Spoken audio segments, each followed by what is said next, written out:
അനധികൃത കുടിയേറ്റക്കാരായ കുറ്റവാളികളെ നാട് കടത്തിയതിന് തൊട്ടു പിന്നാലെ അമേരിക്കൻ പൗരന്മാരായ കൊടും ക്രിമിനലുകളെയും അമേരിക്കയിൽ നിന്നും നാട് കടത്താൻ പദ്ധതിയുമായി president Donald Trump.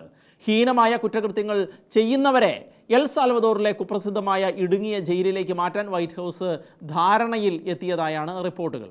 El Salvador president നൈബ് ബുക്കലെയുമായുള്ള കൂടിക്കാഴ്ചയിലാണ് ട്രംപ് ഈ പരാമർശം നടത്തിയത്.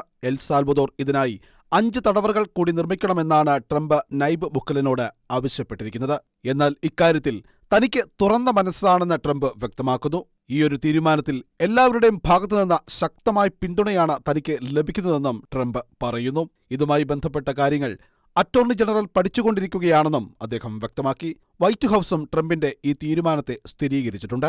അമേരിക്കക്കാരായ കുറ്റവാളികളാണെങ്കിലും അതൊരു പ്രശ്നമല്ലെന്നും താൻ ശരിക്കും മോശക്കാരായ ആളുകളെക്കുറിച്ചാണ് സംസാരിക്കുന്നതെന്നും ട്രംപ് കൂട്ടിച്ചേർത്തു. അതേസമയം ട്രംപിന്റെ തീരുമാനം കടുത്ത മനുഷ്യാവകാശ ലംഘനമാണെന്നാണ് അമേരിക്കയിലെ പല സംഘടനകളും രാഷ്ട്രീയ പ്രസ്ഥാനങ്ങളും ചൂണ്ടിക്കാട്ടുന്നത്. കുറ്റവാളികളെ ഏറ്റവും ക്രൂരമായ നിലയിൽ കൈകാര്യം ചെയ്യുന്നതിന് കുപ്രസിദ്ധമായ തടവറകളാണ് എൽ സാൽവദോറിൽ ഉള്ളത്. ഡെമോക്രാറ്റുകൾ ട്രംപിന്റെ ഈ നിലപാടിനെതിരെ രൂക്ഷമായ വിമർശനമാണ് ഉയർത്തിയിരിക്കുന്നത്. അമേരിക്കൻ പൗരന്മാരെ ഒരു വിദേശ രാജ്യത്തെ തടവറയിലേക്ക് അയക്കുന്നത് ഒരു കാരണവശാലും അംഗീകരിക്കാൻ കഴിയുകയില്ല എന്നാണ് ഡെമോക്രാറ്റുകൾ വ്യക്തമാക്കുന്നത്.